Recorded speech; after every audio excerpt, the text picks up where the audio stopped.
ইমাম আহমদ ইবনে হাম্বল তো ওই ব্যক্তি যিনি একবার না দুইবার না 99 বার আমার আল্লাহর স্বপ্ন দেখছেন। সুবহানাল্লাহ, সুবহানাল্লাহ।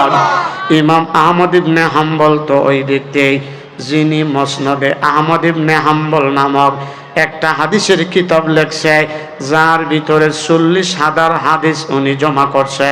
শুধু তাই না, শুধু তাই না, আল্লাহ পাক ইমাম আহমদ ইবনে হাম্বলের সিনার ভিতরে লক্ষর উপর হাদিস আল্লাহ জমা করেছেন। ইমাম আহমদ ইবনে হাম্বল বলেন, ইস্তেগফার পড়লে কি লাভ? শুনেন শুনেন শুনেন। ইমাম আহমদ ইবনে হাম্বল বলেন, একদিনের ঘটনা, আমি ফজরের নামাজ পড়া কালিমার দাওয়াত দেওয়ার জন্য, একাত্মবাদের দাওয়াত দেওয়ার জন্য ঘর থেকে বের হয়ে গেলাম। যাইতেছি যাইতে যাইতে যাইতে যাইতে একটা এলাকার ভিতরে ঢুকলাম। মাগরিবের আজান পড়া গেল, প্রচন্ড শীত, মুরব্বী মানুষ।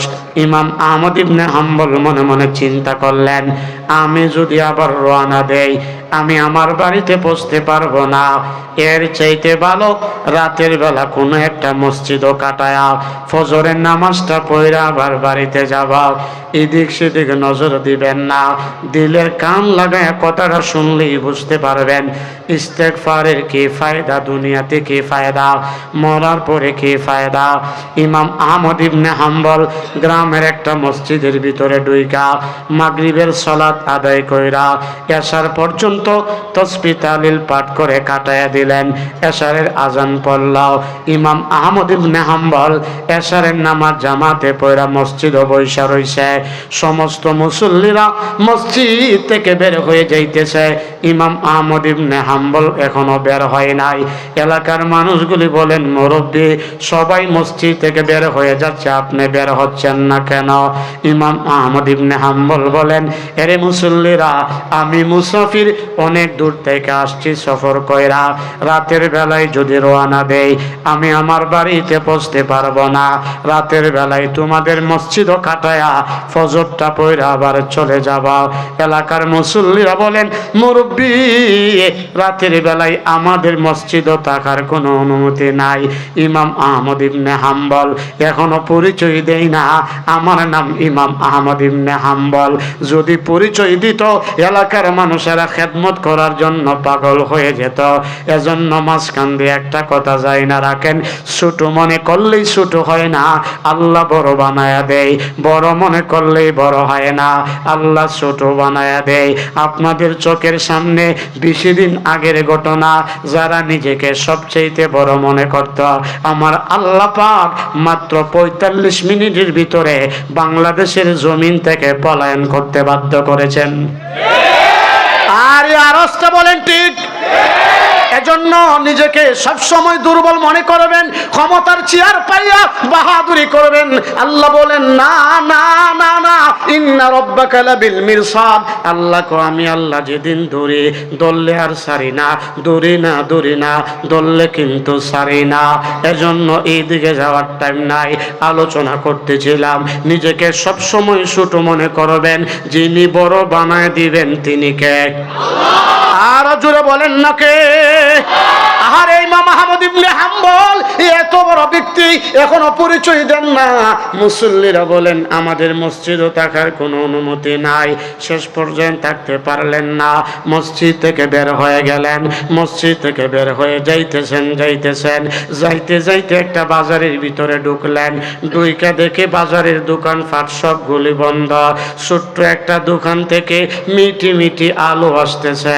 ইমাম আহমদ ইবনে হাম্বল দোকানের কাছে গেলেন, গিয়া দেখেন একটা যুবক আটা গুলে দিয়া খামির করতেছে, চুলার ভিতরে আগুন ধরাইছে। ইমাম আহমদ ইবনে হাম্বল বলেন, যুবক তুমি কি আমার একটু আশ্রয় দিবানি তোমার দোকানে? যুবক বলেন, মুরব্বী আসেন আসেন, কোনো অসুবিধা নাই। ইমাম আহমদ ইবনে হাম্বল গেলেন, আগুন দিয়ে হাত তাপায়া শরীরটাকে গরম করলেন। ইমাম আহমদ ইবনে হাম্বল বলেন, আমি তাকায়া দেখলাম যুবকটা আটা গুলি দিয়া খামির করতেছেন, ফাঁকে ফাঁকে ফাঁকে বলতেছেন আস্তাগফিরুল্লাহ, আবার রুটিগুলি বেলতেছেন। যুবকটা বলেন আস্তাগফিরুল্লাহ, রুটিগুলি তার মধ্যে দিয়া বাজতেছেন। যুবকটা খালি বলেন আস্তাগফিরুল্লাহ। ইমাম আহমদ ইবনে হাম্বল বলেন, যুবক আমি তোমার একটা কথা জিজ্ঞাসা করব, বলবানি? বলে কি কথা? ইমাম আহমদ ইবনে হাম্বল বলেন, আরে নওজোয়ান যুবক, যতক্ষণ পর্যন্ত আমি তোমার দোকানে তোমাকে ফলো করতেছিলাম, তোমাকে লক্ষ্য করতেছিলাম, তোমার জবান দ্বারা বারবার আস্তাগফিরুল্লাহ আস্তাগফিরুল্লাহ তোমারে কি দিছে একটু বলবানি? যুবকটা বলেন, মুরব্বি আমি ছিলাম জিরো, আস্তাগফিরুল্লাহর বরকতে আমার আল্লাহ আমাকে জিরো থেকে হিরো বানায়া দিছে। আরো জোরে বলেন না সুবহানাল্লাহ। নওজোয়ান যুবক বলেন, মুরব্বি আস্তাগফিরুল্লাহ আমারে অনেক অনেক দিছে, আমি যদি একটা একটা করে বয়ান করি বলা শেষ হবে না। হে মুরব্বি, আস্তাগফিরুল্লাহর বরকতে আল্লাহ আমাকে সুস্থ রাখছে, আমার হায়াতের মধ্যে বরকত দান করছে। যেই মানুষ আমার কাছে দোয়া চায় আমি দোয়া করতে দেরি, আল্লাহ দোয়া কবুল করতে দেরি করে নাই। ইমাম আহমদ ইবনে হাম্বল বলেন, যুবক তোমার জীবনে আর কোনো চাওয়া পাওয়া আসেনি? যুবকটা তখন ডাক দিয়া বলেন, মুরব্বি আপনি আমার ব্যথার কথা স্মরণ করায়া দিলেন, কি ব্যথা আমি একটু জানতে পারিনি? যুবকটা তখন ডাক দিয়া বলেন, এ মুরব্বি আমি 30টা বছর পর্যন্ত নামাজ পড়ে পড়ে আল্লাহর কাছে দোয়া করতাম, আল্লাহ জগতের সবচেয়ে বড় ইমাম ইমাম আহমদ ইবনে হাম্বলের সাথে সাক্ষাৎ না করায় আমারে মরণ দিও না, আমার এই দোয়াটা এখনো কবুল হয় নাই। ইমাম আহমদ ইবনে হাম্বল বলেন, যুবক না না তোমার দোয়া কবুল হয়েছে। কেমনে কবুল হয়েছে বুঝলাম না। মুরব্বি ডাক দিয়ে বলে, যুবক 30 বছর নামাজ পড়া আল্লাহর কাছে দোয়া করছিলা, জগতের সবচেয়ে বড় ইমাম ইমাম আহমদ ইবনে হাম্বলের সাথে যেন তোমার সাক্ষাৎ হয়, আমার আল্লাহ তোমার দোয়াটা কবুল এমন করে করছে, তোমাকে ইমাম আহমদ ইবনে হাম্বলের কাছে যাইতে হয় নাই, আমার আল্লাহ জগতের সবচেয়ে বড় ইমাম ইমাম আহমদ ইবনে হাম্বলকেই তোমার সামনে নিয়ে আসছে। যুবকটা বলেন, মুরব্বি কি বললেন? কিছুই বুঝলাম না, বুঝায়া বলেন। মুরব্বি বলেন, যুবক যেই মানুষটার সাথে সাক্ষাৎ করার জন্য 30 বছর পর্যন্ত দোয়া করতেছ, যাকে তুমি মুরব্বি মুরব্বি বলতেছ, আমি আর কেউ না, আমার নাম ওই ইমাম আহমদ ইবনে হাম্বল। ইস্তেগফারের কি ফায়দা? ইস্তেগফার পরে আল্লাহর কাছে দোয়া করছেন, দোয়া কবুল করার মালিক কে? এজন্য সম্মানিত সুধী, আমি প্রথমেই বলেছিলাম সব কথার মূল কথা একটাই, ওয়াজ আমরা সবাই জানি কিন্তু মানি না। সারা অঙ্গে ব্যথা, ওষুধ দিব কোথায়, কোন ওয়াজ করব আর কোনটা করব আমি বুঝতেছি না। এজন্য আপনারা যদি আমার কথা বুঝেই থাকেন, মাঝে মধ্যে হ্যাঁ না সুবহানাল্লাহ আলহামদুলিল্লাহ আল্লাহু আকবার যদি বলতে হয়, জবানটা খুলে আওয়াজ করে মালিককে খুশি করার জন্য দিতে পারবেন তো ইনশাল্লাহ? আর জোরে বলেন না ইনশাল্লাহ। আর মুসলমানদের কোনো ভয় নাই, মুসলমানদের কোনো চিন্তা নাই, মুসলমানদের সাথে আছেন কে? মুসলমানদের সাথে আছেন আল্লাহ, মুসলমানদের সিনায় আছে কোরআন, মুসলমানদের হাতে আছে নারায়ে তাকবীরের স্লোগান। যেমনি ভাবে ইব্রাহিম আলাইহিস সালামের স্লোগানে পতন হয়েছিল নমরুদের, মুসা আলাইহিস সালামের স্লোগানে পতন হয়েছিল ফেরাউনের, শাহজালালের স্লোগানে পতন হয়েছিল গৌর গোবিন্দের, এদেশের বাংলাদেশের ছাত্র জনতার স্লোগানে পতন হয়েছিল স্বৈরা শাসকের। আবার যদি বাংলার মুসলমান রাজপথে নেমে আল্লাহু আকবার নারায়ে তাকবীরের স্লোগান তুলতে পারে, খোদার কসম করে বলতে পারি একটা নাস্তিক মুরতাদ ইসলামের বিরুদ্ধে কথা বলার সাহস পাবে না ইনশাআল্লাহ। এজন্য মুসলমানদের কোনো ভয় নাই, মুসলমানদের কোনো চিন্তা নাই, মুসলমানদের সাথে আছেন কে? জোরে বলেন কে? এজন্য আল্লাহ বলেন, ফাআম্মা মান তাগাব, ও নিমুখ হারামের দল, একটা বার চিন্তা করো, দেখছো না যেই আল্লাহ জনগণের দিয়া তোমারে ক্ষমতায় বসাইতে পারে, এই আল্লাহ আবার চেয়ার থেকে নামায়া তোমারে জুতার বাড়িও খাওয়াইতে পারে। এই ক্ষমতা মালিকের আছে না নাই? মুসলমান ভাইরারে আমার, এদিক সেদিক নজর দিবেন না। এজন্য আলোচনা করতেছিলাম, আল্লাহ বলেন ফাকুল তুস্তাগফিরু, তোমরা ইস্তেগফার পড়ো। ইস্তেগফার পড়লে 1 নাম্বার লাভ, জীবনের সব গুনাহ যিনি মাফ করে দিবেন তিনি কে? আল্লাহ। এজন্য ফাঁকে দিয়ে আরেকটা কথা বলি শুনেন, আলেম ওলামার সাথে হক্কানি রব্বানি ইসলামিক সৈনিকদের সাথে সম্পর্ক রাখবেন। সম্পর্ক রাখলে দুনিয়াতে যিনি সম্মানী বানায় দিবেন, মরার পরে জান্নাত দান করবেন। এর বাস্তব একটা প্রমাণ আপনাদের সামনে উপস্থাপন করতে চাই। কলিজার টুকরা মুসলমান ভাইরা, এদিক সেদিক নজর দিয়েন না। বহুত বড় একজন আল্লাহর ওলি বুজুর্গ, আবার রাষ্ট্রপ্রধান। এজন্য আল্লাহওয়ালা বুজুর্গরা দেশের ক্ষমতায় আসুক, সবাই চান কি চান না? যদি চান তাহলে অন্তরটাকে ইমানের রঙে রঙিন করতে হবে। বহুত বড় আল্লাহর ওলি, আবার রাষ্ট্রপ্রধান সুলতান মাহমুদ গজনবীর নাম অনেকেই শুনেছেন। রাতের বেলায় ছদ্মবেশে লুঙ্গি পরে গেঞ্জি গায়ে দিয়া কাঁধের মধ্যে একটা গামছা দিয়া বের হয়ে গেলেন এলাকার মানুষ কে কোন অবস্থায় আছে দেখার জন্য। সুলতান মাহমুদ গজনবী যাইতেছেন, হঠাৎ করে দেখতে পান চৌরাস্তার মুখে, মানে 4 রাস্তার মুখে কয়েকজন লোক বৈশা রয়েছেন।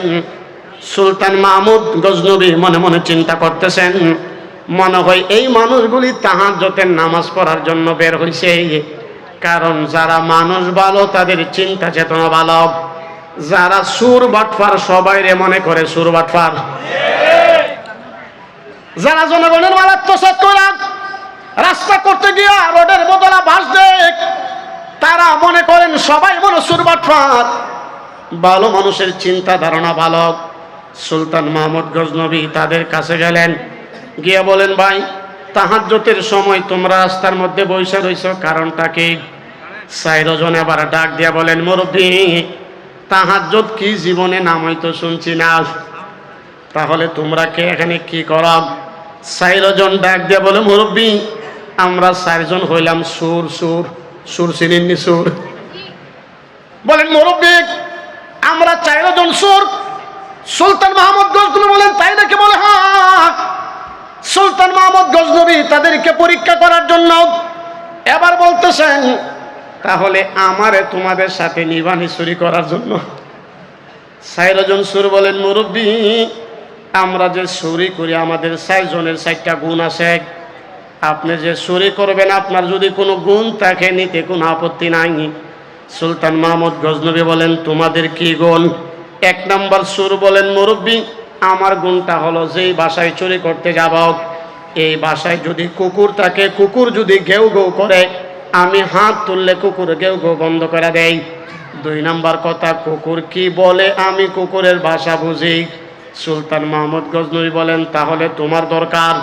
2 নম্বর সুরে বলেন, মুরব্বী যেই বাসায় চুরি করতে যাব বাসা যদি তালা মারানো থাকে আমি হাত দিতে দেরি হয়, বাসার তালা খুলতে দেরি হয় না, বলে তাহলে তোমারও দরকার। 3 নম্বর জুলুম বলে, মুরব্বী আমার গুণটা হলো যেই বাসার ভিতরে চুরি করতে ঢুকব বাসার কোন জায়গায় দামি দামি মাল আসবাবপত্র রাখা তালাশ করে বের করতে হয় না, নাক দিয়া গ্রাম শুই না বইলা দিতে পারে, তাহলে তোমারও দরকার। 4 নম্বর সুর বলেন, মুরব্বী আমার গুণটা হলো আমি রাতের বেলায় যাকে দেখি দিনের বেলায় তারে চিনি। ভালো করে শুনবেন। সুলতান মাহমুদ গজনবী বলেন, এই গুণ দিয়া তুমি কি করবা?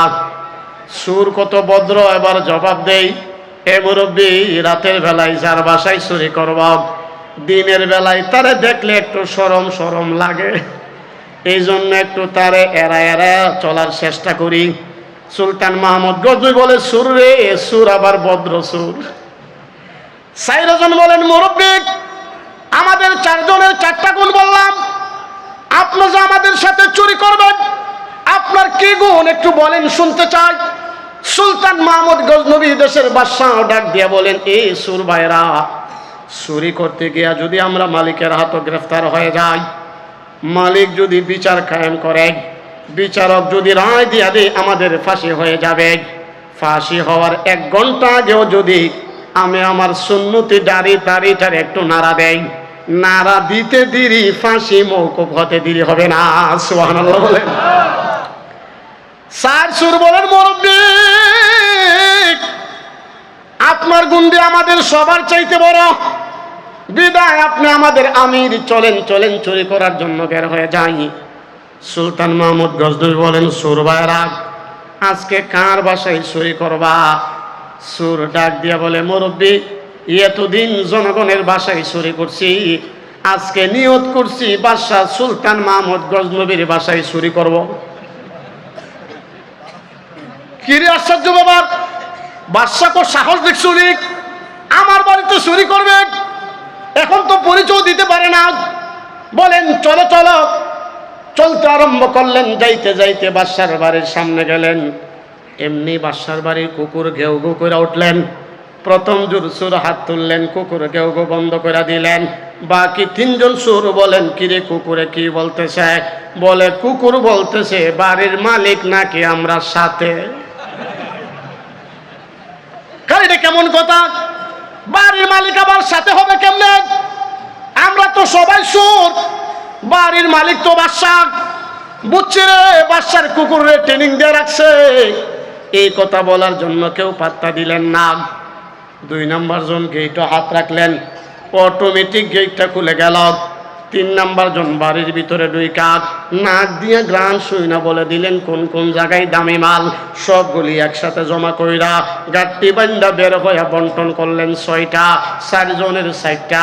সুলতান মাহমুদ গজনবী তাদের লিডার আমির উনির 2টা ভাগ কইরা সবাই চলে যাবেন।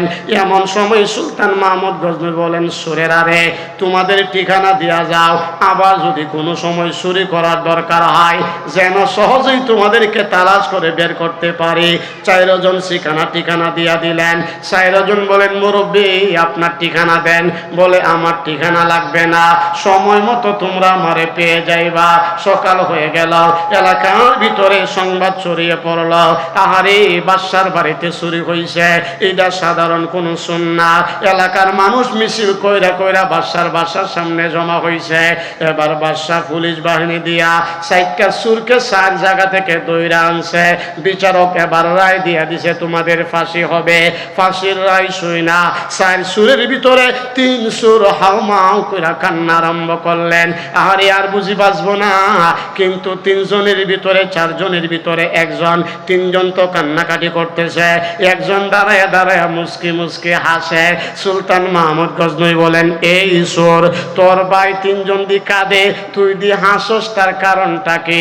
4 নম্বর সুর ডাক দিয়ে বলে, বাদশা, রাতের বেলায় সুর তো আমরা 4 জন ছিলাম না, সুর তো ছিলাম 5 জন। আর আমার একটা গুণ ছিল, রাতের বেলায় যাকে দেখি দিনের বেলায় তাকে চিনি। রাতের বেলায় যে 5 জন সুর ছিলাম, এর ভিতরে 5 নম্বর যে চোরটা ছিলেন উনি তো ছিলেন আপনি। বাদশা কয়, তোমার তো আসলে তো তার গুণ ঠিক, রাতের বেলায় যাকে দেখে দিনের বেলায় তাকে চিনে, যেই মাত্র চিনে ফেলছে। 4 নম্বর সুর বলেন, মুরব্বী আপনার গুণটা ছিল, যদি আমাদের ফাঁসি হয়ে যায়, ফাঁসি হইয়ার পরেও যদি আপনি আপনার দাড়িটাকে একটু নাড়া দেন, আপনি বলেছিলেন ফাঁসি মৌকুফ হয়ে যাবে, এই জন্য আমি আপনার দাড়ির দিকে তাকায় রইছি, কোন সময় দাড়িটা নাড়া দিবেন আর ফাঁসির কাষ্ট থেকে মুক্ত পাব। সুলতান মাহমুদ গজনবী বলেন, এ সুরেরা, তোদের কপাল ভালো, তোদের কপাল ভালো, যা আমি দাড়িটা নাড়া দিয়া তোদেরকে মুক্ত করে দিলাম। মুহাদ্দিসিনে কেরাম লেখেন, যেই মাত্র মুক্ত করে দিলেন, 4টা সুর আল্লাহর কাছে এমন ভাবে তওবা করলেন, আমার আল্লাহ তাদের তওবারে কবুল কইরা চুরির খাতা থেকে তাদের নামটা কেটে ফেলে দিয়া আল্লাহর প্রিয় বান্দাদের নামের ভিতরে লিখে নিলেন। এজন্য আসুন, কাকে কোন সময় কিভাবে মাফ করবেন একমাত্র সবচেয়ে ভালো যিনি জানেন তিনি কে? আরো জোরে বলেন না কে? এজন্য আমি বক্তা, আপনারা শ্রোতা, আমরা কেউ এই কথা বলতে পারবো না ইবাদত করি জান্নাতে চলে যাব যদি আল্লাহ পাকের মায়া আর দয়া আর ভালোবাসা আমাদের প্রতি না থাকে। আমার আল্লাহ চাইলে আজকের এই সুন্দর পরিবেশটাকে উসিলা বানায়া আপনাকে আমাকে মাফ করে দিতে পারে। এই ক্ষমতা আমার মালিকের আছে না নাই? হ্যাঁ জোরে বলেন, আছে না নাই? এজন্য আপনারা শ্রমজীবী মানুষ, সারাদিন কল ফ্যাক্টরিতে কাজ করেন। আমি মুসাফির হালতে আপনাদের জন্য আল্লাহর কাছে দোয়া করছি, আল্লাহ তোমার যে সমস্ত বান্দারা দুনিয়ার সমস্ত ব্যস্ততাকে পিছনে ফেলিয়া কোরআনের মহাব্বতে জান্নাতের বাগানে বৈশা রইছেন, আল্লাহ একটা মানুষকেও আজকের এই মাহফিল থেকে বেগুনা মাসুম না বানায়া বাড়িতে নিও না। আমিন কল। আরো একবার বলেন আমিন। সবাই একসাথে বলেন আমিন। এই যে আমরা এতগুলো মানুষ একসাথে আমিন বললাম, যদি কারো আমিন আল্লাহর কাছে কবুল হয়ে যায়, দুনিয়ার জিন্দেগিও সফল, আখিরাতের জিন্দেগিও। এজন্য বলতেছিলাম, আল্লাহ বলেন ফাকুল তুস্তাগফিরু, তোমরা ইস্তেগফার পড়ো রাব্বাকুম, তোমাদের প্রভুর জন্য। ইস্তেগফার পড়লে কি লাভ? আল্লাহ কয়, এক নাম্বার লাভ, ইন্নাহু কানা গাফফারা, আমি আল্লাহ তোমাদের জীবনের সব গুনাহগুলি মাফ করে দিব। কলিজার টুকরা বাবারা, এখন এদিক সেদিক নজর দিবেন না। এখন যদি কোন মুসলমানের প্রস্রাবে ধরে প্রস্রাব করবেন না, মশা কামড় ধুলে জুড়ে আওয়াজ করো, মারাও যাবে না। সবাই মিলে একসাথে জবাব দিবেন। আমি জানি এই আশুলিয়া এলাকার মানুষগুলি বড় শিক্ষিত, সবাই একসাথে বলেন, মসজিদটা কার ঘর? মাশাআল্লাহ। মাদ্রাসা কার ঘর? দুই ভাবে শেখা। মসজিদ আল্লাহর ঘর, মাদ্রাসা নবীর ঘর। মসজিদ আল্লাহর ঘর, মাদ্রাসা নবীর ঘর। আমার ভাই হাফেজ আবু তালহা এই এলাকার সকল মানুষদের সাথে ভালোবাসা রাইখা উমর ইবনে খাত্তাব নামে একটা ক্যাডেট মাদ্রাসা চালু করছে। মাদ্রাসা তো আমার নবীর রেখে যাওয়া একটা আমানত। আমার নবী, মায়ার নবী হাদিস বয়ান করেন, লা ইউমিনু আহাদুকুম হাত্তা আকুনা হাব্বা ইলাইহি মিন ওয়ালিদিহি ওয়া ওয়ালাদিহি ওয়ান নাসি আজমাইন। যতক্ষণ পর্যন্ত এই এলাকার মানুষগুলি নিজের জীবনের চাইতে নবীর রেখে যাওয়া মাদারিসগুলিকে মহব্বত না করবে, ততক্ষণ পর্যন্ত খাঁটি ইমানদার হতে পারবে না। এ মুসলমান ভাইয়েরা, আমাদের কপালে তো ভালো, আমাদের কপালে তো ভালো, আমরা তো এমন নবীর উম্মত যে নবীর আদর্শ দেইখা অনেক কাফের বেঈমান কালিমা পড়ে মুসলমান হয়ে গেছেন। আর জোরে বলেন সুবহানাল্লাহ। এদিক সেদিক নজর দিবেন না, এদিক সেদিক নজর দিবেন না। আল্লামা জালালউদ্দিন সৈয়দ রহমাতুল্লাহি আলাইহি চমৎকার করে ঘটনা বয়ান করেন। আমার নবী যখন মক্কা থেকে হিজরত করে মদিনাতে গেলেন, মদিনার মানুষেরা আমার নবীরে পাইয়া যেন আসমানের তারা তারা পেয়ে গেছেন। খাবার দাবার সবগুলি বাদ দিয়া 24 ঘন্টা নবীর পিছনে ঘুরতে আরম্ভ করলেন।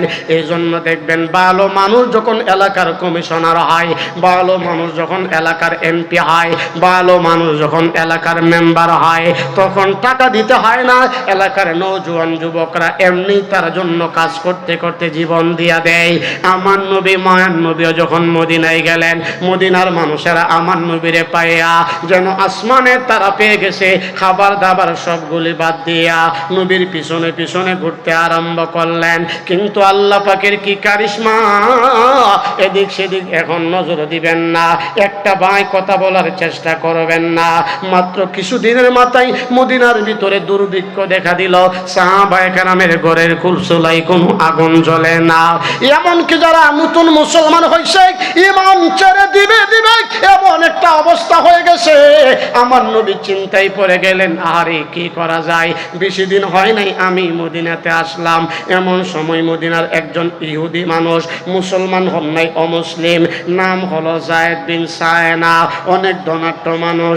আমার নবীর কাছে গিয়া বলেন, নবী আমার মদিনায় দুর্ভিক্ষ দেখা দিয়েছে, সাহাবায়ে কেরামের ঘরে চুলায় কোনো আগুন জ্বলে না, অবস্থা বড় ভয়ানক। ও নবী, আমি কিন্তু মুসলমান না, অমুসলিম, মদিনার ভিতরে আমার খেজুরের বাগানের অভাব নাই, আমি শত শত মন খেজুর উত্তোলন করি, আপনি যদি চান আমি আপনাকে 80 মন খেজুর ঋণ দিব, প্রয়োজনে 2 মাস পরে আবার দিয়া দিবেন।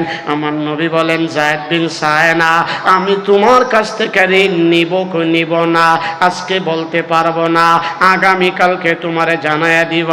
আমার নবী কোনো কথা বলতেন না যতক্ষণ আল্লাহ আমার নবীকে না জানায়া দিতেন।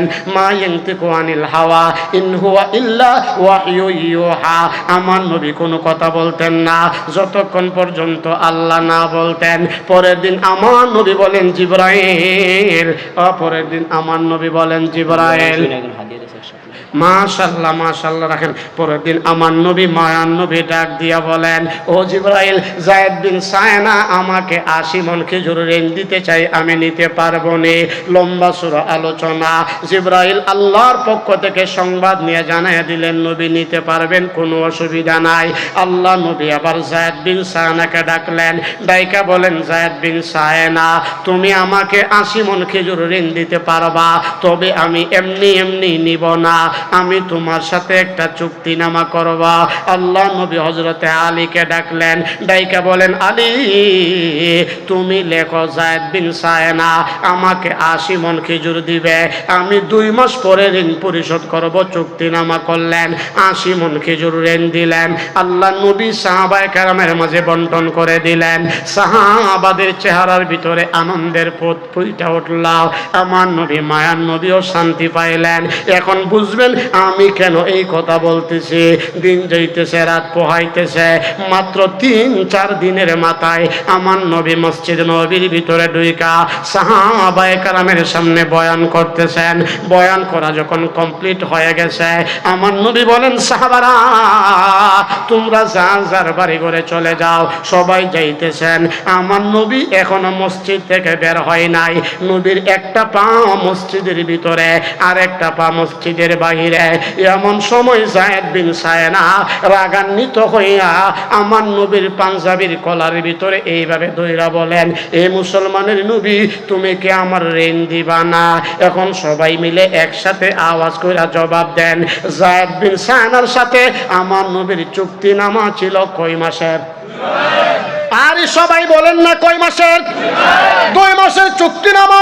মাত্র 3-4 দিনের মাথায় যায়েদ বিন সায়না রাগান্বিত হইয়া আমার নবীর পাঞ্জাবির কলারের ভিতরে শক্ত কইরা দইরা বলেন, মুসলমানের নবী তুমি কি আমার ঋণ দিবা না?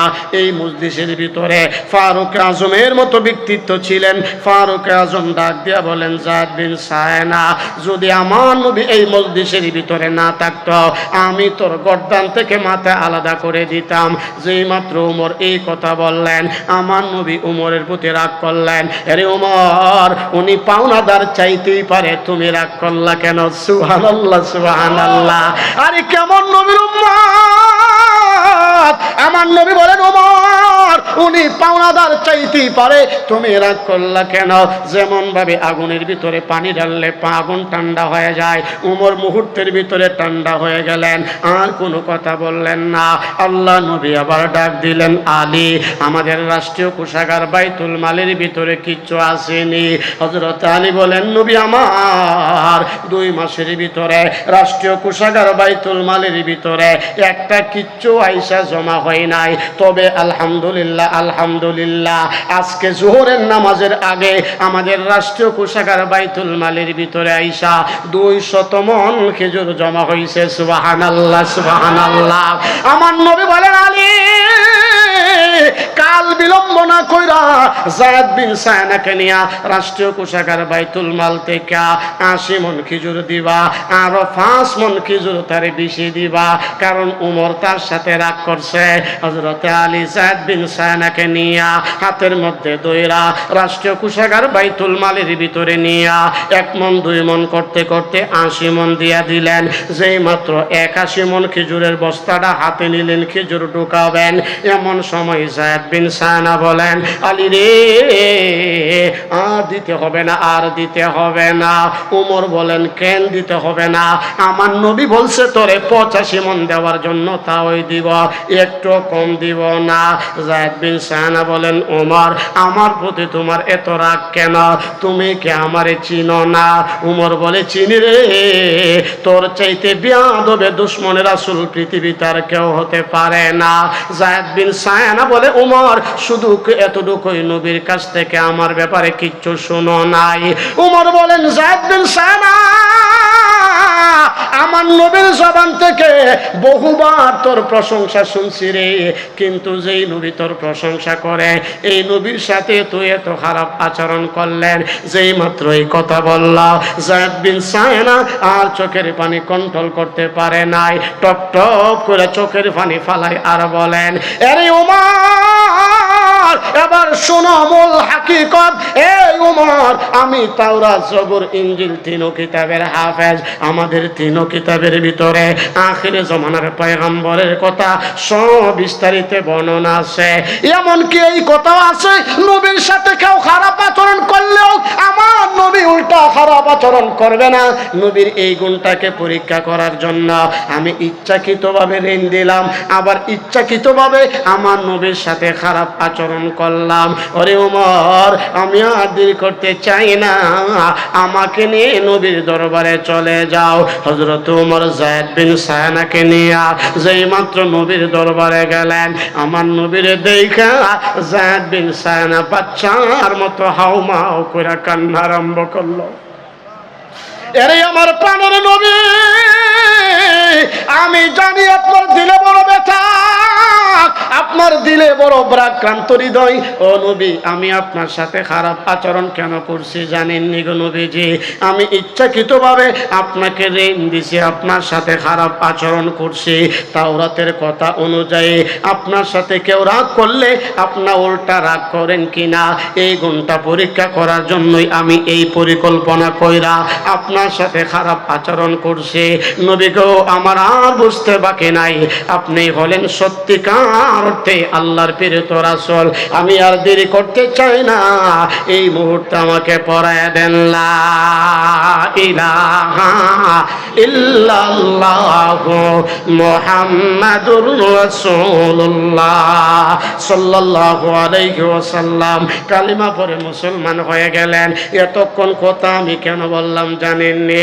কয়েক মিনিটের ভিতরে আমি আমার আলোচনা ফিনিশিং দেওয়ার চেষ্টা করব ইনশাআল্লাহ।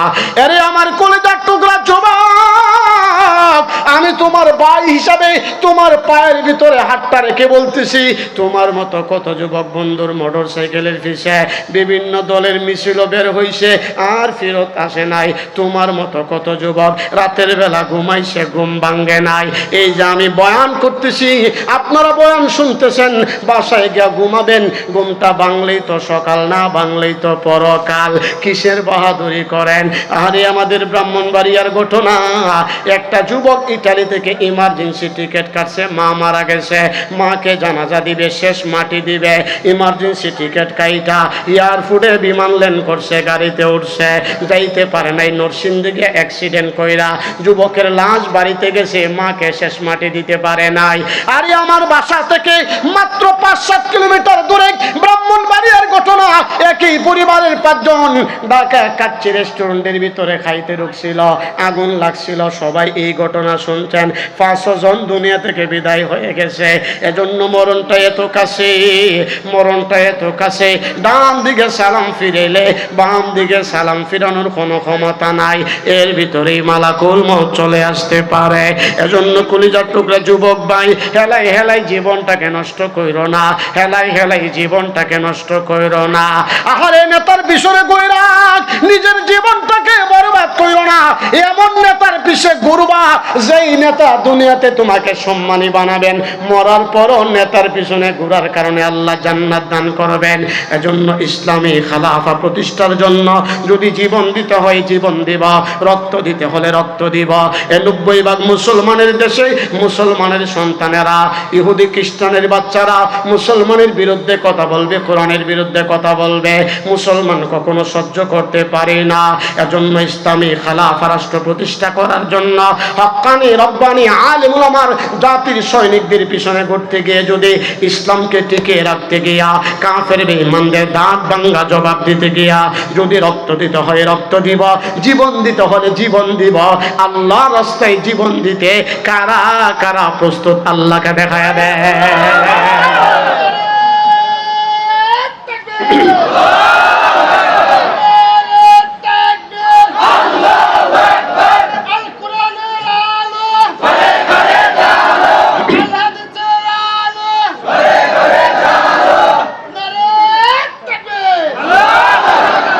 সম্মানিত সুধী, এজন্য মনে অনেক কথা, মনে অনেক কথা, সব কথার মূল কথা একটাই, আমার চাইতে ওয়াজ আপনারা অনেক জানেন। আজকে এত জার্নিং করে, এত জাম জট অতিক্রম করে আয়সা যে কথা বলতে পারবো এটাও কল্পনা করি নাই। আল্লাহ পাক অত্যন্ত মেহেরবানি করে, অত্যন্ত মায়া করে, দয়া করে আমাদেরকে পৌঁছে দিয়েছেন। আমার পরেও আজকের মাহফিলের প্রধান আকর্ষণ যুবকদের আইডল, যার ইসলামী সঙ্গীত শোনার জন্য এদেশের হাজারো যুবক মৌমাছির চাকির মতো বৈশা থাকেন। আমার অত্যন্ত প্রিয় স্নেহের ছোট ভাই হাফেজ মাওলানা কারি জুবাই আহমদ তাশরিফ, নাম শুনছেন তো ইনশাল্লাহ?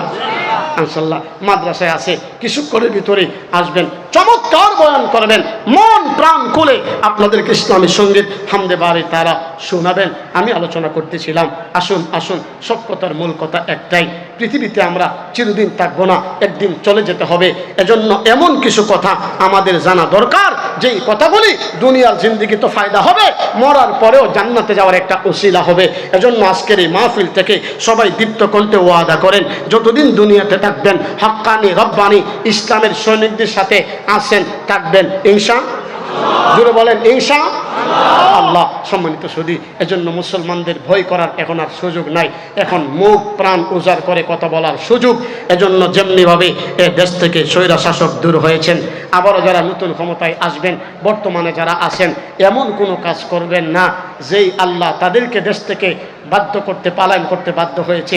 এই আল্লাহ চাইলে যদি আপনারা জুলুম করেন, আপনাদেরকেও দেশ থেকে বিতাড়িত করার ক্ষমতা আমার মালিকের আছে না নাই? এজন্য আল্লাহ বলেন ইন্না রাব্বাকা লাবিল মিরসাদ, আমি আল্লাহ ধরি না, ধরলে কিন্তু আরে আমরা তো অনেকে দৌড়াও নিয়েছিলাম, যতদিন পর্যন্ত উনি জীবিত আছে। উনি কে বুঝছেন নি? যিনি গেছে গা। এজন্য আমরা তো দৌড়াও দিছিলাম যতদিন পর্যন্ত উনি জীবিত আছে। মনে হয় বাংলাদেশের পটার পরিবর্তন হবে না, এটা বাংলাদেশের 95% মানুষের ধারণা ছিল। আল্লাহকে দৌড় বেকলের বেকল, ওয়ামাকারু ওয়ামাকারাল্লাহ ওয়াল্লাহু খায়রুল মাকিলিন। আরে তোদের চক্রান্ত যেখানে গিয়া শেষ, আমি আল্লাহর কৌশল সেখান থেকে মাত্র শুরু। এজন্য আল্লাহ হলেন সমস্ত কৌশলীর কৌশলী, আল্লাহ হলেন সমস্ত কিছুর পালনেওয়ালা। এজন্য দুনিয়া চিরস্থায়ী নয়, সামান্য 2 দিনের চেয়ার পায়া যা মনে চায় তাই করবেন। নিরহ নির্দোষ মাজলুম মানুষকে নিয়ে আয়নাঘরের ভিতরে রাখবেন। আল্লাহ বলেন পৃথিবীর কেউ না দেখলো, আমি আল্লাহ তো দেখি। আমি আল্লাহ যেদিন ধরব, এদিন আর ছাড়ার কোনো উপায় নাই। সম্মানিত সুধী, এজন্য আমার অত্যন্ত প্রিয় ভাই হাফেজ তালহা অক্লান্ত পরিশ্রম করে এই এলাকার ভিতরে একটি মাদ্রাসা করেছেন, উমর ইবনে খাত্তাব রাদিয়াল্লাহু তাআলা আনহু মাদ্রাসা। এই মাদ্রাসা